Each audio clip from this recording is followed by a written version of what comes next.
may mali po ba doon sa pag-encash ng OVP at ng DepEd sa Land Bank of the Philippines?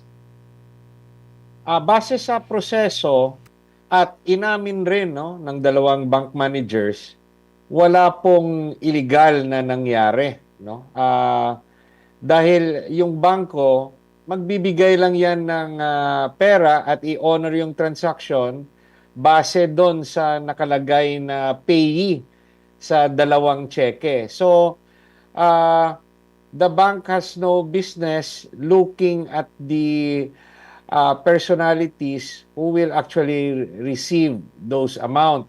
For as long na patunayan na yung nagbabayad o yung depositor nila ay nag-authorize na ibigay yung pera sa payee concerned.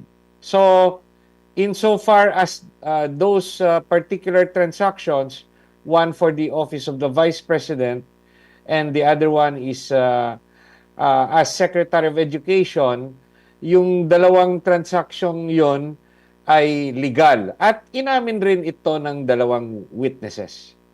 Kung ito po ay legal nga, maaari bang maglagay ng parang intriga, magpalutang ng intriga ang mismong mga dating land bank managers ukol nga po dito? Bakit hindi na lang diretso na walang illegal, tama ang proseso?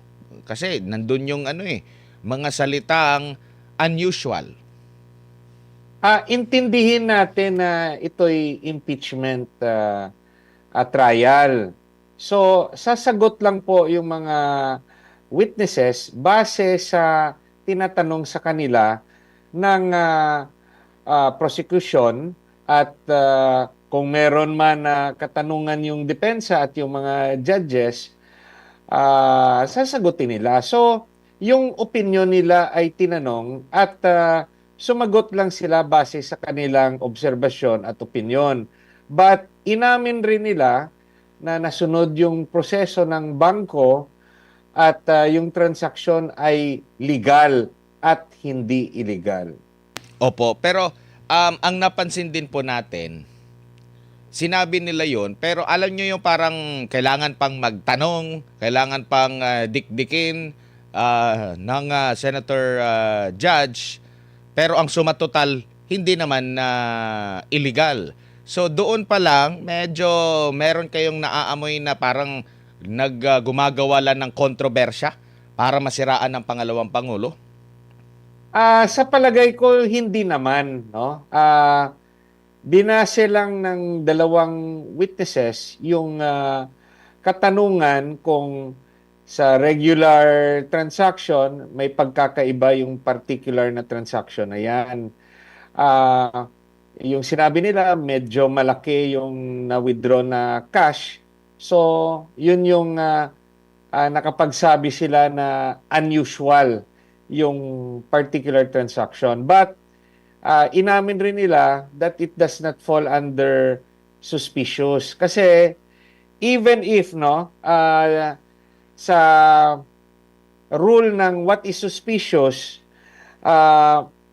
nakalagay na any circumstance relating to the transaction which is observed to deviate to the profile of the client or to the past transactions of the client or the covered person, isa ito sa classification ng what is suspicious transaction. Based sa kanilang kasagutan, nasunod naman yung regular na transaction. It just so happened they used the word unusual because yung sa laki ng halaga na kinuha through cash. But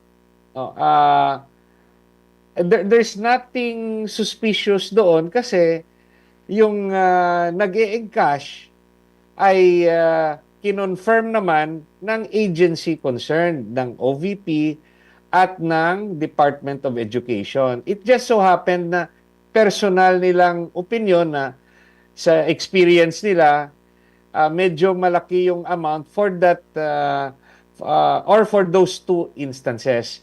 Now, we must also make clear na merong katanungan kung whether kakaiba yon or hindi.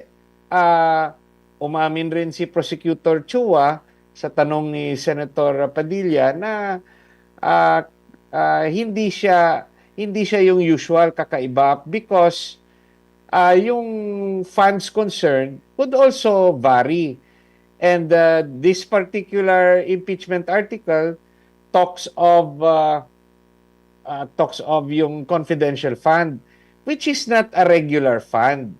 When you talk about confidential fund, siyempre, ah, yung understanding natin dyan, hindi lahat ng opisina na bibigyan ng confidential fund.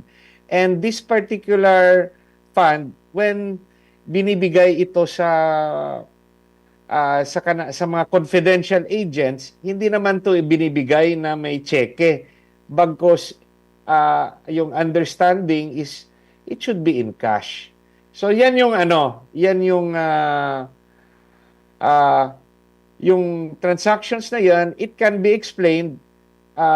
Yung trabaho lang naman ng mga taga-bangko, ah, malaman nila na talagang may permiso yung agency concerned for those amounts to be encashed by the authorized payee.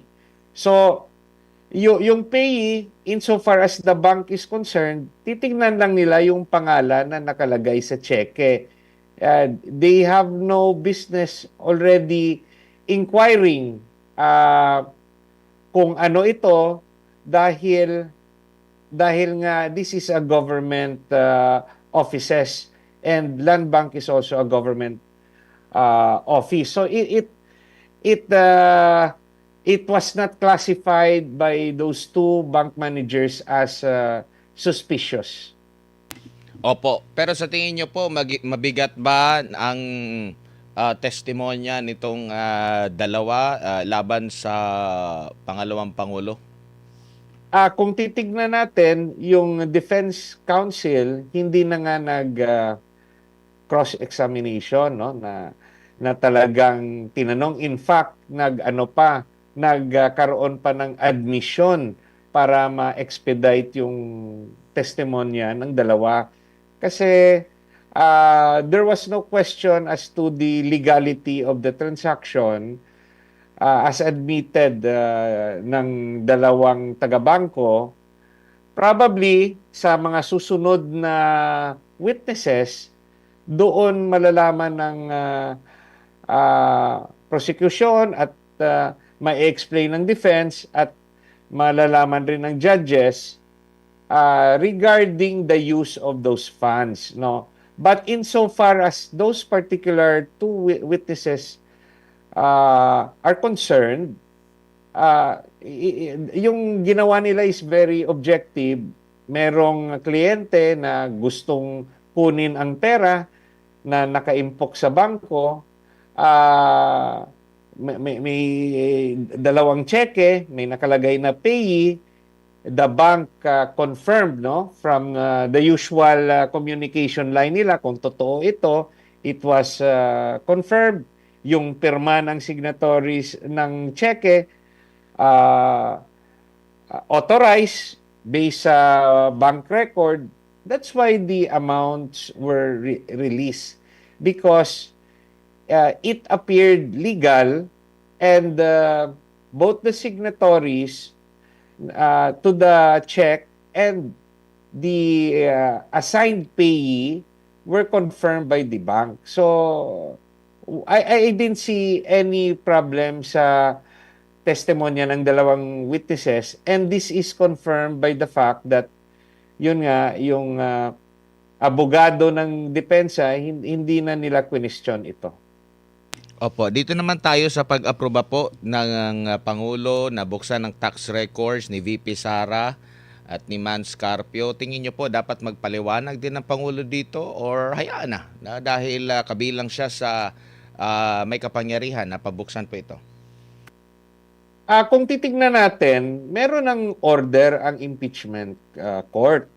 Nagbotohan sila, or hindi openly na nagbotohan, merong ruling yung presiding officer, si Senator Escudero, tumayo si Senator Padilla, question niya ito, mag-isa lang siyang tumayo, pero nalaman natin na the next day, merong mga written manifestation, yung ibang senador, yung sa pagkakalam ko, yung si Senator Cayetano, si Senator Camille Villar, Senator Amy Marcos, parang yan yung mga nabalitaan ko na they question the ruling of presiding officer Senator Chis Escudero.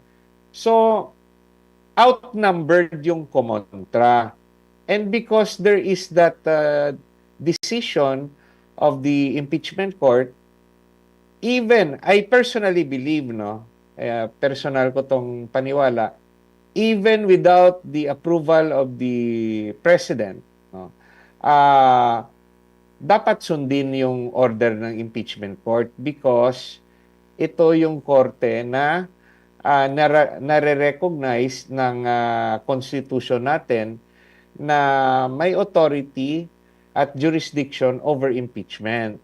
Yung makakapigil lang sa impeachment court ay ang Korte Suprema. So, per my opinion, irregardless whether may approval or wala si Pangulong Marcos, nag-order na yung impeachment court, kailangan sundin. Otherwise, the court has the authority to cite in contempt yung mga hindi susunod sa kanilang order. Opo, at masasabi ba natin na meron ng kamay ang presidente rito sa pag-aproba niya sa pagbukas ng tax record sa impeachment ng pangalawang pangulo? Sa tingin ko naman, inantay siguro ng Pangulo yung magiging desisyon ng impeachment court kasi dati hinihingi rin yan ng House of Representatives comprising the prosecutors, no, to the impeachment complaint against the Vice President, pero hindi pa pinirmahan ng presidente at that stage. It was only after the decision ng impeachment court na nabalitaan natin sa news na pinirmahan ng presidente. So, to my mind, it doesn't matter. Now, there's a pending challenge in the Supreme Court tungkol sa bagay na yan. Yung sabi ko nga, only the Supreme Court can stop the order of the impeachment court. Opo, at attorney, siguro bilang panghuli na lang dahil next week balik ulit ang impeachment trial. Ano na lang po mensahe niyo sa ating mga kababayang Pilipino? Tayo lahat, no? Ako, minomonitor ko yung mga nangyayari doon sa impeachment court. In fact, nandun talaga ako, no? So, let's try to monitor, find out if the proceedings appears fair. We try to see both sides. And in the end, let us pray that our judges will be guided by their conscience at yung pagkaintindi nila sa batas at yung kanilang boto ay base sa hustisya, base sa tama at hindi napupwersa ng sino man bagkus kanilang personal na desisyon.